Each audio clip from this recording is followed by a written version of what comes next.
5월 둘째 주 방송입니다.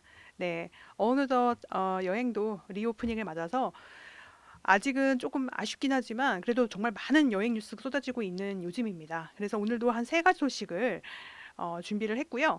첫 번째 소식은 위워크 관련된 소식입니다. 제가 여행 트렌드 방송에서 위워크에 대해서 말씀을 따로 드렸던 적은 많이 없었던 것 같아요.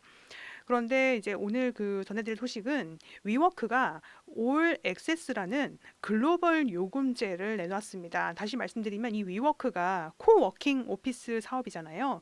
그런데 지금까지는 이제 국가별로 요금제를 이제 관리를 했다면은 이 올 액세스 요금제라는 거는 전 세계 700여 개의 위워크 사무실을 이 올 액세스 요금제로 들어갈 수 있다는 뜻입니다. 들어가서 이용할 수 있게 되는 건데요. 그 비지정석이죠. 이제 내가 자리를 맡아놓는 건 아니고 가서 데스크에 빈 자리에서 일할 수 있는 그 비지정석을 단일한 요금제로 전 세계 700여 개 위워크 지점에서 이용할 수 있게 되는 것입니다. 월 멤버십이 22만 5천 원 정도부터 시작을 한다고 해요. 제가 근데 이 뉴스를 보고 정말 이 일과 여행의 변화에 정말 큰 의미가 있구나라고 생각을 한 겁니다. 뭐냐면 뭐 지금 코워킹 오피스라는 게 지금 한국에도 뭐 스파크 플러스 뭐 패스트 파이브 정말 많은 코워킹 오피스들이 있지만 위워크는 사실 단순한 코워킹 오피스 사업이라고 보긴 좀 어렵죠. 위워크가 처음에 추구했던 게 에어비앤비처럼 뭔가 브랜드 커뮤니티 브랜드를 추구를 했기 때문에 이 올 액세스라는 요금제가 나오면서 이제 비로소 어떻게 보면 위워크가 처음에 하려고 했던 그런 글로벌 커뮤니티 사업이 시작된 거라고 볼 수 있습니다. 이게 이제 예를 들어서 이제 해외로 내가 재택근무를 간다고 할 때, 여행지를 선택할 때 위워크가 있는 나라냐, 없는 나라냐, 이제 이런 것들을 보게 될 겁니다.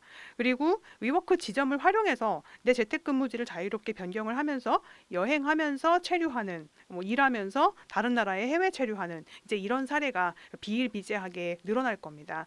사실은 이런 변화가 참 피부에 좀 와닿지 않는다라고 느껴지실 수도 있을 것 같은데요. 이미 제가 지난주에 뭐 네이버 라인 플러스 네이버의 계열사죠.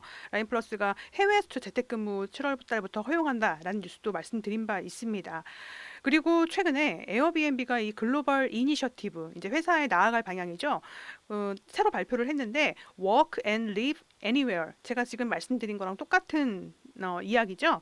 이걸 발표를 했습니다. 발표하면서 전 세계 관광청들에게 원격 근무자 친화적 여행지에 신청하라고 폼을 내놨어요. 거기 보면은 한 5가지 정도 질문이 있습니다. 대체적으로 너희 나라가 이 전 세계 원격 근무자들한테 어떤 혜택을 제공하고 있느냐라는 걸 물어봐요. 그러니까 뭐냐면 이제 앞으로는 한국 특히 서울이나 제주 같은 주요 이 어떻게 보면 글로벌 여행지가 되려고 하는 이제 우리나라 지역들은 전 세계 원격 근무자 플러스 원격 근무 여행자들에게 어떤 혜택과 어떤 준비를 하고 있는지 이제 이런 것들이 굉장히 앞으로는 중요해질 거라는 것이죠. 그러니까 각국의 경쟁력에도 이제 관광 경쟁력과도 굉장히 직결되는 것이고 위워크가 지금 미국의 회사인데 조금 아쉽죠. 위워크라는 회사가 이렇게 또 에어비앤비처럼 전 세계 이런 재택근무 시장을 또 이제 선점하려는 이런 어플리케이션으로 지금 보시면 제가 이제 유튜브로도 지금 방송을 하고 있는데 이런 정말 어플리케이션으로 한 번에 원터치로 이렇게 예약을 미리 어디 지점이 있는지 확인할 수 있고 예약도 할 수 있게 이렇게 지금 하는 거거든요. 그래서 위워크의 올 액세스가 가져올 변화, 일과 여행의 변화와 관련이 있다라는 말씀드렸습니다. 두 번째 소식은요. 지금 미국이 뭐 인플레이션, 뭐 우리나라도 마찬가지지만 지금 물가가 계속 상승하고 있습니다. 그러다 보니까 지출, 소비를 계속 줄이고 있는데요. 참 재밌게도 여행 소비는 또 늘린다라는 CNBC의 보도가 있습니다. 5월 들어서 첫 이제 그 소비 관련된 보도인데요.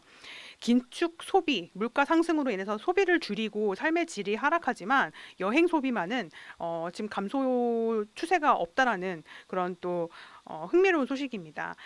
항공료도 지금 계속해서 오르고 있어요. 뭐 유류세가 지금 오르고 있기 때문에 뭐 자연스러운 지금 증가 현상이라고 볼 수 있고요. 수요는 많은데 공급이 너무 없어요. 지금 미국의 그 4대 항공사 중에 유나이티드, 델타, 사우스웨스트 이런 항공들이 지금 인력이 부족합니다. 코로나 때 뭐 감축한 회사들도 있고요. 그러다 보니까 굉장히 어려움을 겪고 있습니다. 그런데 이제 어쨌든 비행기 타려는 사람들은 굉장히 많아지고 있고요. 그 와중에 미국에 또 새로운 항공사가 들어섰어요. 바로 프랑스에서 날아온 저비용 항공사 프렌치 비라는 회사입니다. 이름부터 벌써 프랑스 하죠. 예, 그래서 이 프렌치 비가 드디어 미국에 취항을 시작을 했는데 놀랍게도 이 LCC다 보니까 경쟁사 요금의 약 절반 정도 미국의 주요 도시와 파리를 연결하는 왕복 이코노미 요금이 5월 기준으로 500불대부터 시작하는 그러니까 이게 사실은 기존의 이제 풀 서비스 항공사가 한 1000불 정도 제공하는 거에 비하면 굉장히 파격적인 절반 정도의 가격이라고 해요. 근데 제가 이 소식을 말씀드리는 이유는 미국인이나 프랑스인들이 여행을 싸게 할 수 있다는 의미뿐만 아니라 세계 일주 가시려고 하는 한국인 분들도 많거든요. 그래서 미주와 유럽을 잇는 요 비용이 굉장히 비쌌는데 이런 LCC가 또 하나 생겼다라는 소식을 말씀드리고 싶었던 거예요. 지금 화면을 보시면은 이 프렌치비의 요금제들 나와 있는데요. 지금 보시는 가격은 편도입니다.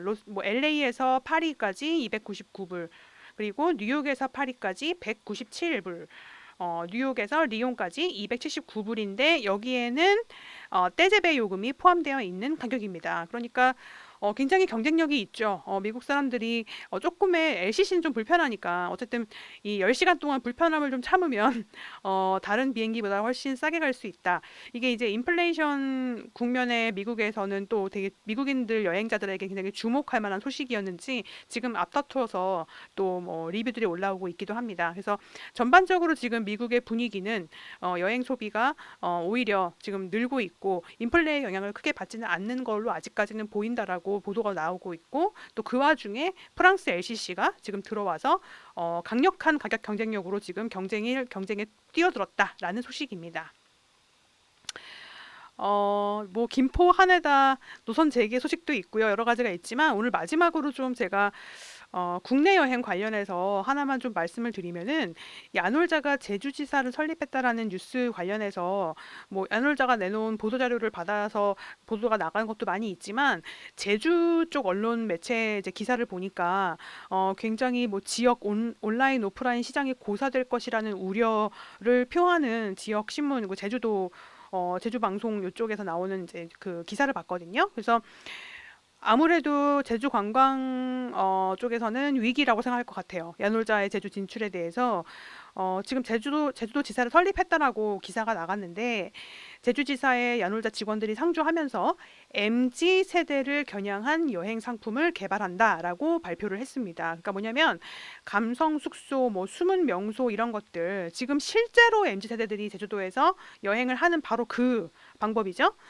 이게 이제 기존 관광업에서 전혀 건드리고 있지 못한 부분을 못하는데 실제 소비자들이 구매하고 있는 이 소비 패턴을 발굴해서 어떤 고객 경험을 제공할 것이다라는 얘기인데 야놀자는 이미 이 제주지사를 설립하기 전에 제주패스라는 회사 들여보셨죠? 제주패스를 운영하는 이 국내 1위 렌터카 업체 캐플릭스에 투자를 한 바 있습니다. 몇 달 전에 기사가 났었고요.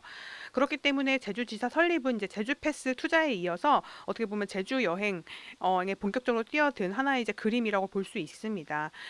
이렇게 되면은 제주도 관광 비즈니스가 왜 위기라고 하는 거냐? 지금 자체 뭐 로컬 플랫폼들이 있긴 있습니다. 뭐 탑나우도 있고 한데 사실은 OTA 같은 게 사실 없어요. 그러다 보니까 지금 뭐 해외에서 오는 제주도 여행자들, 외국인 여행자들도 뭐 에어비앤비 같은 글로벌 플랫폼에 의존할 수밖에 없는 것이고 야놀자가 이렇게 진출을 하게 되면은 이제 마이리얼 트립 같은 이제 국내 또 OTA들끼리 경쟁이 또 있겠죠.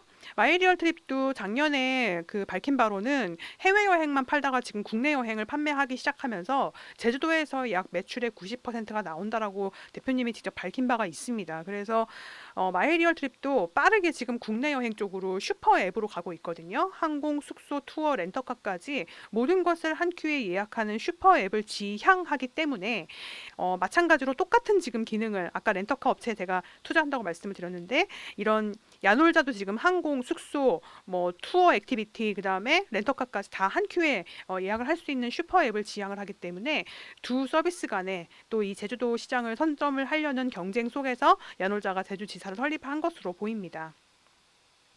제주 입장에서는 또 지금 불안합니다. 왜냐하면 이번 5월 휴일에 20만 명을 돌파했다는 뉴스도 많이 나왔지만 당초 예측했던 방문자 수에는 미치지 못했다고 해요. 지금 제가 보기에도 엔데믹 이후에 해외 여행이 생각보다 빠른 속도로 열리고 있거든요. 그리고 제가 사실 그런 것보다 더 중요한 건 뭐냐면 저는 이제 이 플랫폼 경제가 여행업으로 들어오면서 더 이상 인바운드와 아웃바운드의 그 경계가 좀 무의미해진 측면이 굉장히 크다고 생각을 합니다. 그래서 야놀자가 제주지사를 세운 목적도 보도자료에 자세히 보면은 국내뿐만 아니라 외국인들의 그 제주도 예약도 선점하기 위해서라고 알려져 있어요. 야놀자는 누가 봐도 글로벌 기업으로 갈 것으로 보이거든요. 지금 아무도 우리나라에서 그 일을 해내지 못했는데 가장 자본력이 있는 회사가 지금 그 일을 할 가능성이 높죠. 그리고 더 그 설득력이 있는 게 뭐냐면은 국내 여행자와 해외 여행자가 원하는 소비가 지금 점점 비슷해지고 있어요. 한국인이 원하는 거는 외국인 여행자도 똑같이 원합니다. 근데 이제 우리가 업계가 이런 그 국내와 해외 여행자들이 원하는 것을 정확히 알고 있는지에 대해서 저 개인적으로는 좀 회의적인 부분이 좀 있어요. 예. 아무래도 지금 이 정책이나 예산 부분 그런 부분들이 사실 전통적인 또 업계를 보호해야 되는 측면도 있다 보니까 혁신을 추구하는 데는 상당히 좀 어려움을 겪고 있는 걸 저도 좀 느낀 바가 있습니다. 왜냐하면 저도 지난 2년간 제가 본업을 약간 벗어나가지고 지금 소비자들과 이 산업, 기업들과 또 정책을 연결하는 어떤 커뮤니케이터 역할을 저도 좀 해왔다고 생각을 하는데 사실은 앞으로는 이런 커넥터들의 역할 더 중요해지지 않을까라는 생각이 듭니다. 서로 간에 뭔가 오해가 또 많이 쌓일 수 있고 뭔가 독점에 대한 위험성 이런 것들도 걱정되고 있기 때문에 역시나 이제 그런 것들을 조금 더 서로 대화로 풀어갈 수 있는 어떤 그런 커뮤니케이션 역할이 굉장히 중요해지지 않을까라는 생각도 좀 들고요. 어쨌든 야놀자의 제주도 지사 진출, 이제 제주도도 굉장히 빠른 속도로 디지털 트랜스포메이션의 이제 테두리 안에 들어오게 됐다라는 말씀을 드렸습니다. 오늘은 세 가지 말씀드렸습니다. 첫 번째는요, 예, 위워크라는 코워킹 전 세계 700개 지점이 있는 코워킹 오피스 회사에서 올 액세스 요금제를 내놓으면서 전 세계 위워크를 자유롭게 이용할 수 있는 22만 원대 요금제가 나왔다. 두 번째는 미국의 인플레이션에도 불구하고 지금 여러 가지 항공들 여러 가지 뭐 경쟁을 벌이고 있고 그 와중에 또 프랑스의 저비용 항공사가 들어왔다라는 소식이고요. 그다음에 마지막으로 야놀자의 제주 진출 그리고 제주도에서 걱정하는 것들에 대해서 말씀드렸습니다.